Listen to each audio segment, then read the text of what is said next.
vocês veem, isso é do Departamento de Justiça dos Estados Unidos.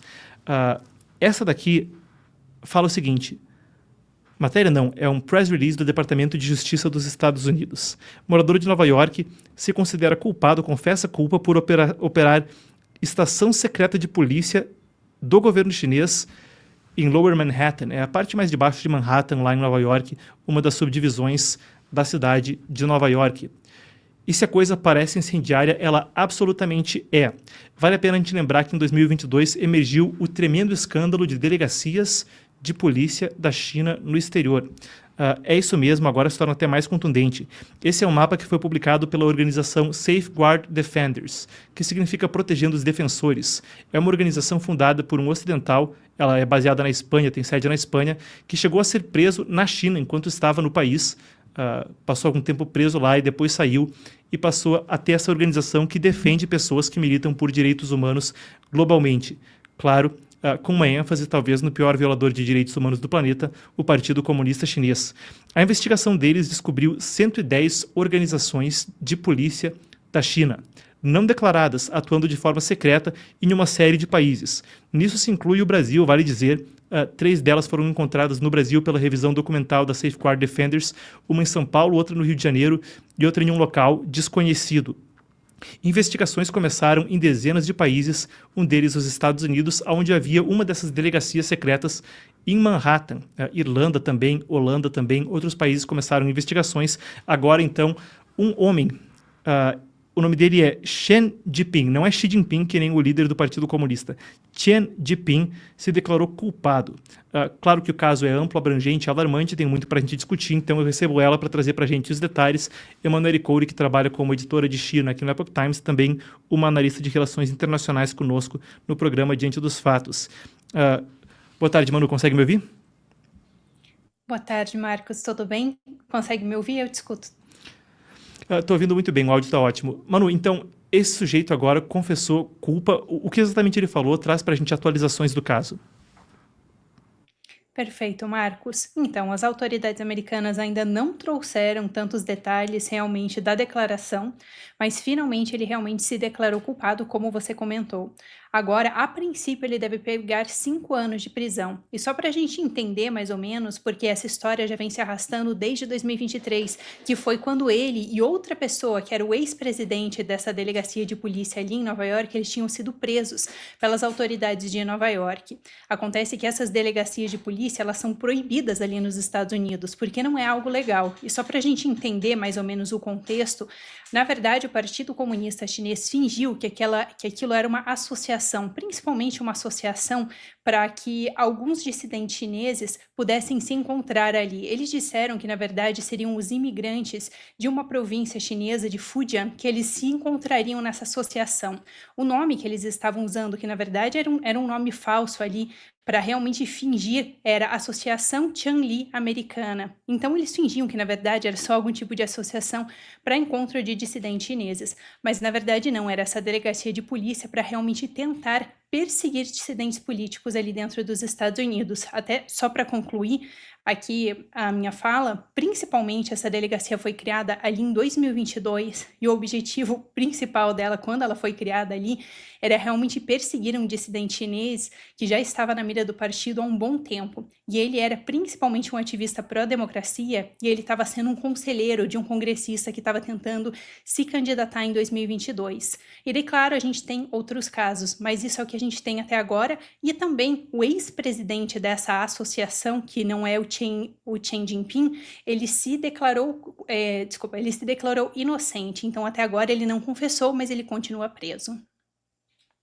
Não, é interessantíssimo, só para a gente trazer um dado que é relevante, a Safeguard Defenders, que é a empresa, novamente a organização que trouxe essa notícia à tona pela primeira vez em 2022, falando sobre 110 delegacias de polícia chinesas no exterior, chegou a trazer a informação de que um oficial do Partido Comunista Chinês, em uma entrevista, em uma matéria de um veículo de notícias espanhol, quando questionado a respeito, falou sobre condição de anonimato, que, mas o que tem? Às vezes a gente precisa extraditar criminosos, o que tem extraditar criminosos? Ou seja, não negou, até confessou que elas de fato existiam e que estavam lá para extraditar pessoas criminosos ou não, que estão na mira do Partido Comunista Chinês. E, claro, o que qualifica como crime lá para o Partido Comunista Chinês é tudo que desagrade ao regime de Pequim, vide as perseguições religiosas tremendas que acontecem. O que me dá deixa para a próxima pergunta, Manu. O que essas delegacias faziam? Você pode trazer para nós um pouco dos detalhes das atividades delas no exterior?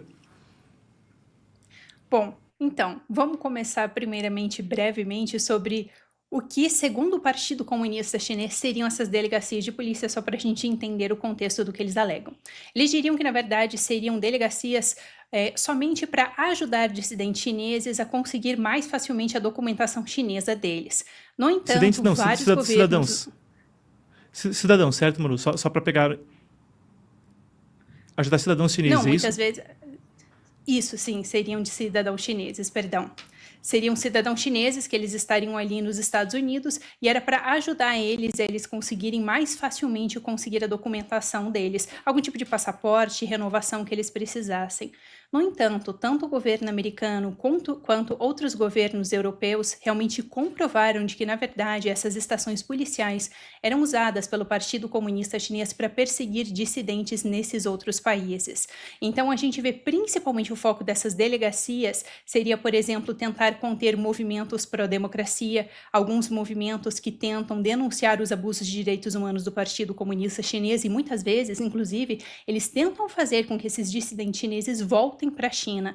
Um caso que chamou bastante atenção, inclusive, envolveu o ex-presidente dessa associação, que é o Lu Jianwang, foi principalmente que em 2018 ele teria recebido instruções do Partido Comunista Chinês para forçar um morador que já tinha o green card, inclusive ali nos Estados Unidos, mas que era um dissidente chinês, eles queriam forçar ele a voltar para a China. Então ele inclusive disse para o FBI que ele recebeu várias ameaças de violência, que a família dele foi ameaçada ali na China. Então só para a gente realmente compreender o contexto disso. E em 2015 a gente também teve principalmente essas delegacias de polícia se organizando para tentar conter uma manifestação dos praticantes de Falun Gong, que é uma disciplina espiritual perseguida ali na China, mas que eles estavam organizando protestos para realmente expor a perseguição do Partido Comunista Chinês durante uma visita do Xi Jinping para os Estados Unidos. Então, essas organizações de polícia, elas se coordenaram entre si para tentar boicotar essas manifestações dessas pessoas que queriam falar sobre as violações de direitos humanos. Então, para a gente entender mais ou menos, e só para complementar, vários países, inclusive, agora proibiram essas delegacias. Aqui no Brasil a gente tem, não é proibido, mas em outros países eles proibiram. Então, se eles descobrem realmente que uma dessas delegacias foi aberta, eles fecham essas delegacias, porque eles consideram que o Partido Comunista Chinês está operando de forma ilegal dentro daquele país. Não, perfeito. Até no relatório original do Safeguard Defenders, eles faziam até uma brincadeira que era como era repressão transnacional amalucada, repressão transnacional chega ao extremo, era um jargão assim que eles utilizavam. Enquanto eu estou com você, Manu, eu quero passar pelo seguinte, você fica conosco aí, que tem mais uma matéria. Vocês devem lembrar que a gente noticiou anteriormente a respeito de como um navio chinês foi cercado no Báltico, cercado por navios de países da OTAN, por um suposto ato de sabotagem. A gente tem agora uma matéria do Wall Street Journal que ajuda a gente a entender um pouco mais a respeito do caso. Aquele barco teria cortado 2 cabos de comunicação submarinos que passavam pelo leito oceânico, pelo fundo do mar, no Báltico, em trechos onde era mais raso, respectivamente, um dos trechos tinha 20 metros de profundidade na parte mais curta, na parte mais rasa, outro tinha cerca de 80 metros de profundidade na parte mais rasa. Então, esse navio chinês, segundo o Wall Street Journal, eles publicaram esse mapa à época, passou com a âncora baixada. Ele que rumava da Rússia para o Egito, esse navio chinês, chamado Yipeng 3, passou cortando esses cabos submarinos que levavam comunicação, um deles da Alemanha para os países nórdicos, outro ali entre a Suécia e a Letônia.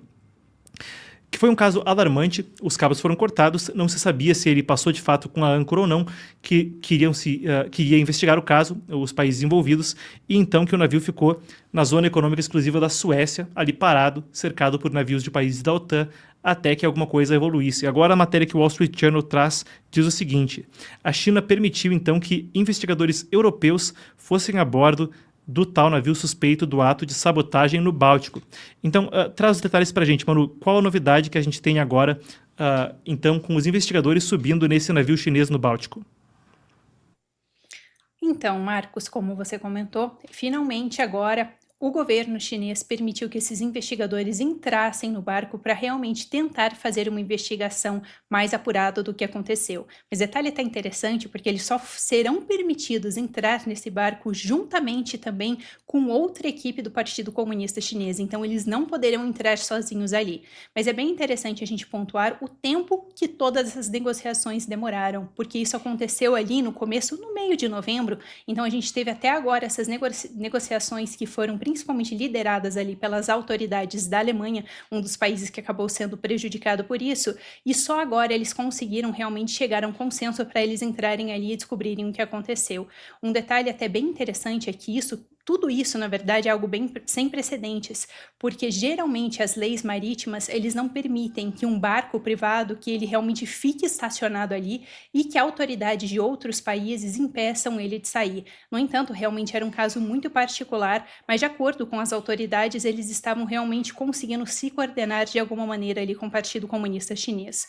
Agora, outro detalhe bem interessante é que, segundo as autoridades que estão fazendo essas investigações, eles acreditam fortemente que este navio, na verdade, que o capitão e os tripulantes, eles tenham sido subornados pelo governo russo. O que eles alegam principalmente foi, claro, a troca de rota desse navio, porque até março de 2024 esse navio, na verdade, só navegava em águas ali da China, só que ele começou depois a atender os portos russos. Tanto que agora ali, quando ele passou realmente a âncora e acabou destruindo aqueles cabos suboceânicos, eles estavam transportando carvão russo. Então, a última parada que eles fizeram foi realmente num porto russo, e agora as autoridades realmente disseram que provavelmente esses tripulantes tenham sido subornados pelo governo russo. Isso porque, claro, a gente teve ali países que foram afetados, que são países membros da OTAN. Então, acredita-se até agora que foi isso. No entanto, é interessante a gente analisar, porque o Partido Comunista Chinês teve todo esse tempo ali com o navio parado, e existem já especulações de, por acaso, não teria algum tipo de prova sido eliminada durante todo esse tempo. Como é que eles vão fazer realmente uma análise precisa agora nesse momento? E só para concluir, só para a gente entender, eles realmente precisavam dessa autorização. Por mais que eles estivessem em águas ali da Suécia, eles não poderiam realmente entrar ali sem autorização por ser um navio privado, então eles tiveram que esperar todo esse tempo. Não, perfeito. Importantíssimo caso. Vale a pena a gente trazer o contexto para o público também, que isso vem em meio a outras questões quanto à navegação no Báltico. Em especial, esse navio passou por um trecho largo desse trajeto com o seu sinalizador desligado. O sinalizador talvez não seja a palavra, mas seu sistema de identificação desligado, invisível, então, a rastreamento. E disse que uma das principais questões agora no Báltico é precisamente que barcos russos possam estar violando sanções com seus sistemas de identificação naval desligados. É também um dos motivos que leva Suécia, Polônia, outros países a falarem sobre a criação de uma patrulha conjunta da OTAN no Báltico, e é mais um dos fatores conforme a gente discute a crise no leste da Europa. Perfeito, então. Muito obrigado, Manu. A gente segue acompanhando desdobramentos de China com você. Obrigado pela participação. Muito obrigada, Marcos. Obrigada também à audiência. Perfeito. Vocês podem seguir a Manu no Instagram, hein? Quem ainda não segue, ela está por lá trazendo novidades sobre China, e também no canal China em Foco, onde ela constantemente discute o caso. @Manu_Code no Instagram e canal China em Foco. A produção vai deixar aqui ao lado para vocês conferirem.